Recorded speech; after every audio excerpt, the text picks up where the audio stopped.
can only film up here. Okay, you ready? Because we were just going to film up here because it's too hot back there. So, you ready? You want to go take a tour? Take my hat off.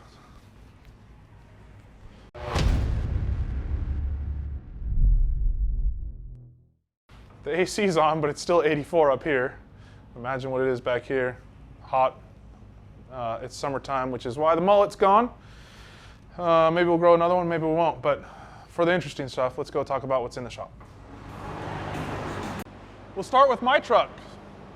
So this is the first video in a long time that we've had some updates on my truck that weren't just like little tiny updates. So when do we get the chassis? Wednesday? So we got the chassis Wednesday. Today is Tuesday. So we've had Wednesday, Thursday, Monday, Tuesday. So we're 4 days in. Obviously when we got the chassis here, wheels and tires were already on it. Engine transmission went in right away. This is a T56 trans. So we had to make our own mount for this, but now that we've made that, we've shared that information with RevB, so now they will have a mount for the T56. This is an LS engine from Summit Racing that I took the top end apart on, and we did all of their turbo camshaft stuff on it. So I don't have the specs in my brain, but it's meant for a single turbo setup. It's Summit's new Pro LS line of parts. So springs, camshaft, lifters, push rods, all that fun stuff is meant to work with their turbo. We have their cast stainless manifold that mounts a single turbo over here. We've got a hooker manifold over here. If you're familiar with single turbos, we're basically going V-band out of there, 2.5 inch over into the divided log manifold, and then through the turbo. And we started building all this stuff. Intercooler up front. We welded these vibrant clamps onto the turbo and onto the throttle body. So all this hot or cold side plumbing's done. Waste skates are on the manifold. Blow-off valves are over here. We'll read our intake air temp sense off the mass air. We've got an LSA map sensor, so that will read boost. So when we put the Dakota Digital in there with the BIM module, we'll be able to see boost on the dash.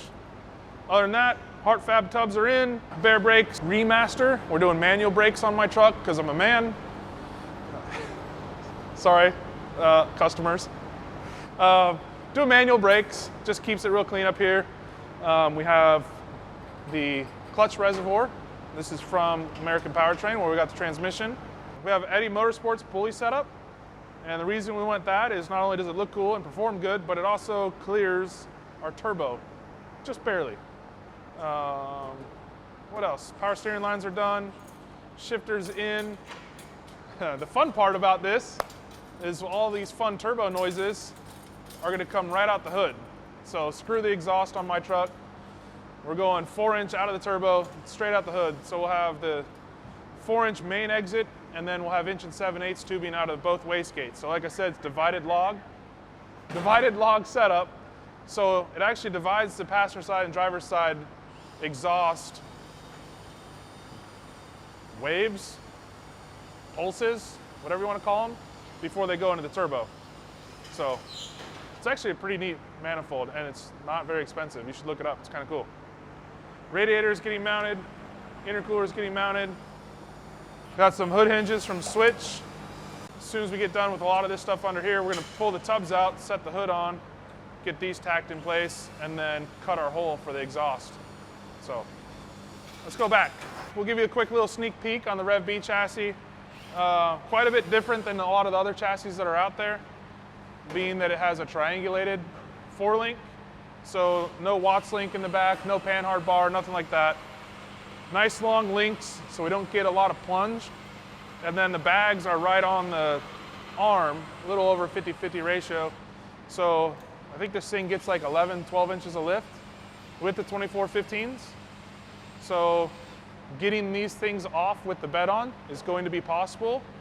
It's still going to be tight with these, but the nice thing is, if it is tight, the bag has more travel. We just unbolt one shock bolt on each side, drop the axle out, and we take the wheels off, which if you've done any of the other chassis, that is one downfall to them. But RevB is hoping to correct that. Then we got mount for the AccuAir Endo VT tank back here, and the Vire compressors. We're still waiting on the compressors. Gas tank's in. This gas tank comes ready for the aeromotive pumps. So with the big horsepower turbo stuff, we're doing the dual 340 liter per hour in-tank pumps from aeromotive. They're on their way. And then you can see the really cool brakes. But look at the front ones, because the back ones are upside down. So some of the problems that we have with the 2415s is these are wheels that I had laying around, and they're a 3-inch backspace. So it's like a normal standard profile, you're going to get like a 4.5-inch backspace on a 2415. But since these are concave profile, these were built as a 3-inch backspace. So there's not a ton of room between where the brake goes and the chassis.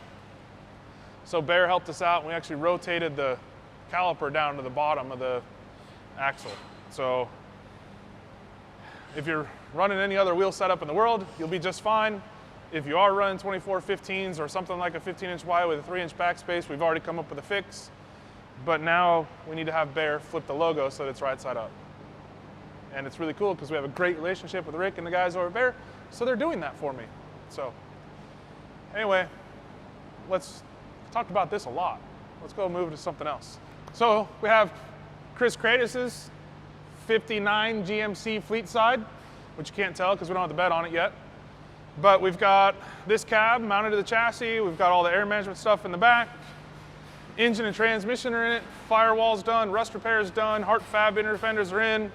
So this one's kind of going to be one of our big projects coming up in addition to mine. So this will be kind of cool because 2 Patina builds at once.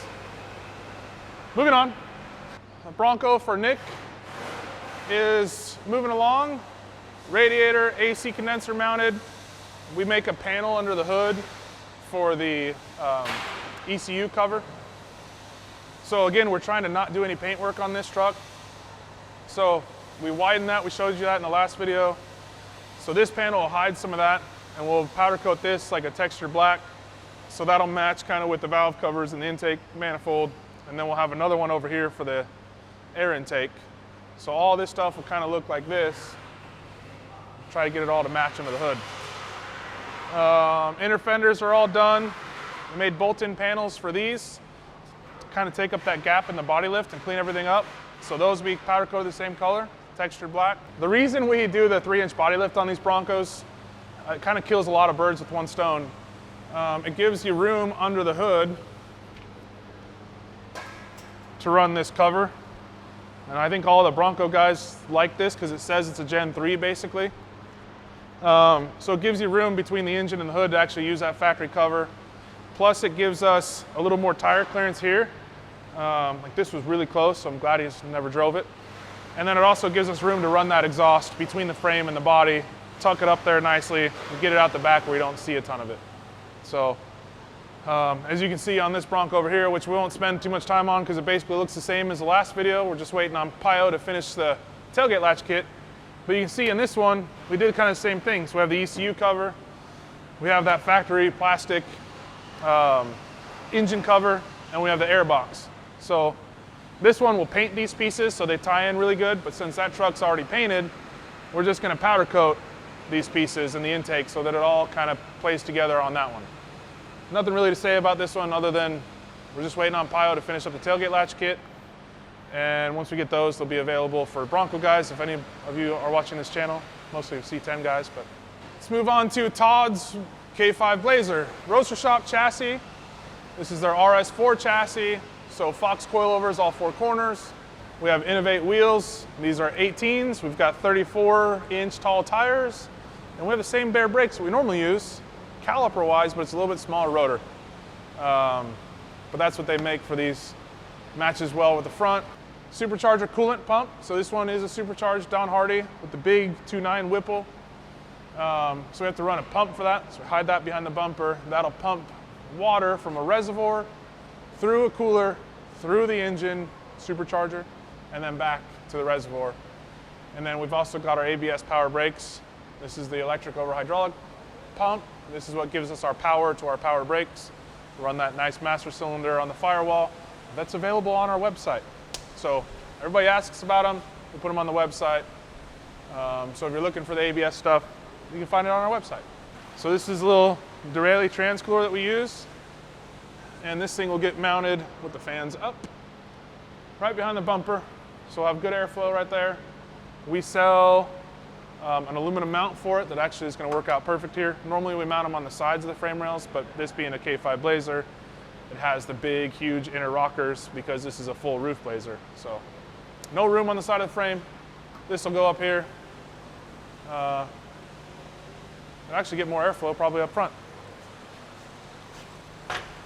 So that's everything over here. Let's go see what's over here. We have Chris welding up one of those mounts we just talked about. So that's our transmission cooler mount. You can see it's out of aluminum, obviously TIG welded. We showed you this in the last video. This is Larry's truck. We're waiting on the number 2 RevB chassis. So we have number 1 under my truck. This one gets number 2. This is a nice, new, shiny Don Hardy 2.9 Whipple supercharged, all polished, Wegner pulley setup.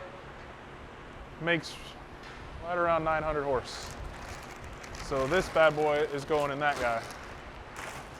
And everything, the plan for this truck is everything underneath this is going to be polished or chromed. We'll do like that crazy Pat Coast powder, jet black, gloss black that almost looks like a damn mirror on the chassis. Brian's dually is here. If you saw my Instagram post, he's got almost 2,000 miles on this thing. So it came back just kind of for a nut and bolt check.